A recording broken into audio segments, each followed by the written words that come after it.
सुनैना सुबह सुबह 4 बजे से उठकर अपने घर के कामों में लगी थी। हाँ, पता नहीं कौन सी मनहूस खड़ी थी जो मैं इस ससुराल में आ गई। ये लोग तो मुझे अपनी बहू मानते भी नहीं, सिर्फ नौकरानी की तरह रखते हैं। तभी वहां सुनैना की सास मीना आ जाती है। अरे बहू, अब तक बर्तन ही घिसने में लगी है। अरे बाकी काम कब करेगी? जल्दी जल्दी बर्तन घिस, फिर पूरे घर का फर्श भी धुलकर चमकाना है। और हाँ, फिर कपड़े भी धो देना। जी माँ जी। मीना मटकते हुए वहां से चली जाती है और सुनैना मन ही मन सोचती है, अब तो सुरेश जी भी मेरा साथ नहीं देते।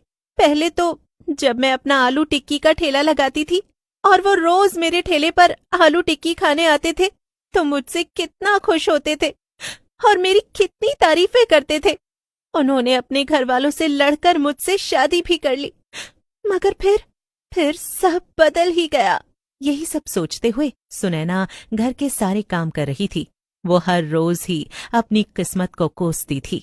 फिर एक दिन, अरे माँ, मैं कुछ दिन के लिए ऑफिस के काम से दूसरे शहर जा रहा हूँ।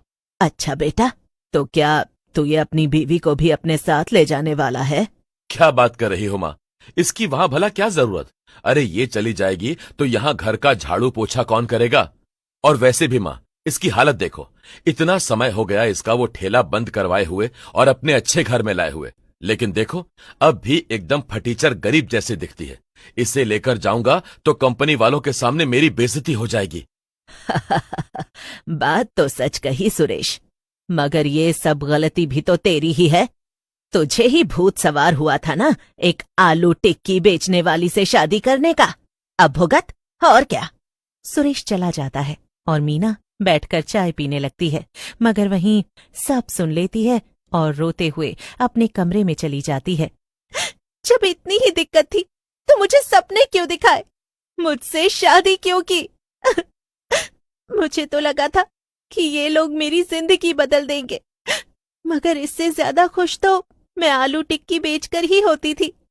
कितना मजा आता था गरम गरम आलू टिक्की बनाने में, और जब लोग मेरी आलू टिक्की खाते थे तो कितने खुश होते थे। मुझे खूब पैसे भी मिल जाते थे। मैं अकेली थी मगर खुशी खुशी रह रही थी। यही सब सोचते हुए सुनैना को एक आइडिया आता है। हाँ, ये कुछ दिनों के लिए शहर से बाहर जा रहे हैं और मेरी झोपड़ी में अब भी मेरा आलू टिक्की का ठेला रखा है। क्यों ना मैं रात में सबके सोने के बाद फिर से आलू टिक्की बेचना शुरू करूं? इससे मुझे कुछ तो बेहतर लगेगा ही। ये सब घर के काम करते करते तो मैं थक ही गई हूँ। हाँ, यही सही रहेगा। बस घर में किसी को पता नहीं चलना चाहिए, वरना ये सब मेरी जान ही ले लेंगे। अब तो सुनैना ने फैसला कर लिया था कि वो रात में अपने सास ससुर के सोने के बाद आलू टिक्की बेचना शुरू करेगी, और वो ऐसा ही करती है।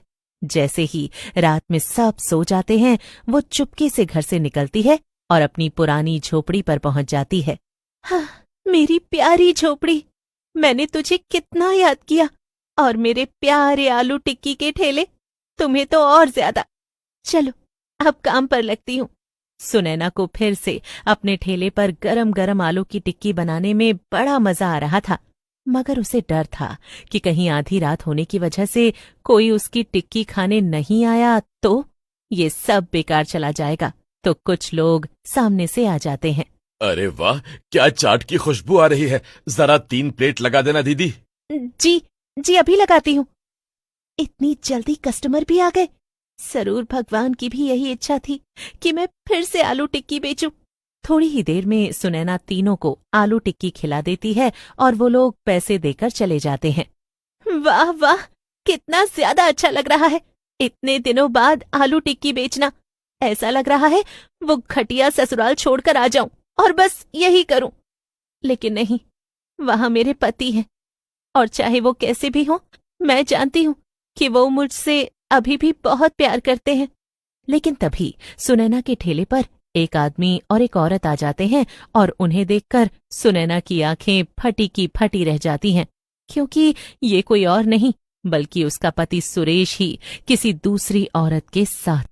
ओ मैडम, जल्दी से 2 प्लेट आलू टिक्की लगा दो। सुनैना ने मुंह पर कपड़ा बांध रखा था, इसीलिए सुरेश उसे पहचान नहीं पाता। जी अभी देती हूँ। सुरेश, बस बहुत हो गया, कब तक तुम ऐसे झूठ बोल बोल कर मुझसे मिलते रहोगे? हाँ, अरे ज्योति, इस बार तो घर पर ज्यादा दिन का बोलकर निकला हूँ। अब कुछ दिन तुम्हारे साथ ही रहूंगा। अब इसमें मेरी क्या गलती कि वो एक समय में आलू टिक्की बेचने वाली गंवार औरत मेरे गले पड़ी हुई है। नहीं, मैं कुछ नहीं जानती। मैं तो बस इतना चाहती हूँ कि तुम उसे छोड़ दो और मुझसे शादी कर लो। हाँ। ये सब सुनकर सुनैना को बहुत ज्यादा गुस्सा आ जाता है और वो जानबूझकर दोनों की आलू टिक्की में खूब सारी मिर्च डाल देती है। ये लीजिए, पिक्चर देखने के बाद तो बड़ी भूख लग गई है ना? लेकिन जैसे ही दोनों आलू टिक्की खाते हैं तो उनके कानों से धुआं निकलने लगता है। अरे बाप रे! भला तुम्हें इतनी मिर्ची भरने को किसने कहा था, बेवकूफ औरत? सुनैना गुस्से में अपने मुंह पर बंधा कपड़ा हटा देती है और सुरेश से कहती है, मैंने सब देख लिया है। आपने मुझे धोखा दिया है। तुम यहाँ आधी रात में आलू टिक्की बेच रही हो? वाह, मतलब तुम अपनी इन चिंदी हरकतों से बाज नहीं आने वाली ना। तुमने मेरे घर वालों से छिपकर फिर से आलू टिक्की बेचना शुरू कर दिया। हमारे परिवार की क्या इज्जत रह जाएगी अब? वाह वाह, खुद तो दूसरी औरत के साथ मिलकर मुझे धोखा दे रहे हैं और परिवार की इज्जत मेरी वजह से जाएगी। मैं अभी सबको जाकर बताती हूँ। सुनैना भागकर घर जाने लगती है, मगर सुरेश चिल्लाता है। मगर सुनैना तो कुछ भी नहीं सुन रही थी और बस भागी चली जा रही थी। तभी अचानक से एक गाड़ी आ जाती है और सुनैना को टक्कर मार देती है, जिससे वो तुरंत मर जाती है। हे भगवान, तुमने ये क्या किया सुरेश? अपनी पत्नी को मार डाला? मैं तो यहां से भाग रही हूं। ज्योति तो वहां से तुरंत ही भाग जाती है, मगर सुरेश भागता इससे पहले ही सुनैना मरने के बाद एक चुड़ैल में बदल जाती है और सुरेश के सामने आकर खड़ी हो जाती है। देख देख, तेरी वजह से क्या हुआ, मैं चुड़ैल बन गई। सुरेश भागता हुआ अपने घर की तरफ जाता है, मगर चुड़ैल भी उसके पीछे पीछे चलकर आ रही थी। अरे पतिदेव, मेरे प्यारे पतिदेव, कहाँ भाग रहे हो? आपको तो मुझसे बहुत प्यार था ना? हाँ, आपको तो मेरी आलू की टिक्कियां बहुत पसंद आती थी। अब क्या हो गया ऐसा जो आपने मुझे धोखा दिया और फिर मार भी दिया? सुरेश भागता हुआ घर के अंदर चला जाता है और दरवाजा अंदर से बंद कर देता है। अरे सुरेश, तू तो दूसरे शहर गया था ना? इतनी जल्दी वापस आ गया और इतना डरा हुआ क्यों है? तभी अचानक से मीना के पीछे चुड़ैल आ जाती है। चुड़ैल! अच्छा बुढ़िया, क्या बोल रही थी अभी? मुझसे पीछा छुड़वाएगी अपने बेटे का? हाँ, रुक, अभी बताती हूँ तुझे। तूने भी मुझे खूब तंग किया है। बचाओ बचाओ, कोई मुझे बचा लो। अब बोल बुढ़िया, मेरे और मेरे पति देव के बीच में पटर पटर बोलेगी? हैं? नहीं, कभी नहीं बोलूंगी। तुम कहो तो मैं अपने मुंह पर टेप भी लगा लूंगी। हाँ, चल चल, ज्यादा जुबान मत चला, वरना अभी तेरी जुबान खींच लूंगी, समझी बुढ़िया? चुड़ैल की बात सुनकर मीना एकदम चुप हो जाती है और अब चुड़ैल सुरेश की तरफ बढ़ती है। ये डर मुझे अच्छा लगा, लेकिन मैं अपना बदला तो लेकर रहूंगी पतिदेव।